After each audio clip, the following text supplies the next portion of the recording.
పిండి ఆ గిన్నె ఫరో చేతికిచ్చితినని తన కలను అతనితో వివరించి చెప్పెను. అప్పుడు యోసేపు దాని భావమిదే, ఆ 3 తీగెలు 3 దినములు. ఇంకా 3 దినములలోగా ఫరో నీ తలను పైకెత్తి నీ ఉద్యోగము నీకు మరలా ఇప్పించును. నీవు అతనికి పానదాయకుడవై యున్ననాటి మర్యాద చొప్పున ఫరో గిన్నెను అతని చేతికి అప్పగించెదవు.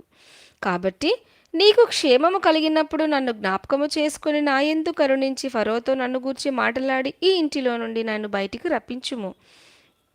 ఏలయనగా నేను హెబ్రీయుల దేశములో నుండి దొంగిలబడితిని, అది నిశ్చయము.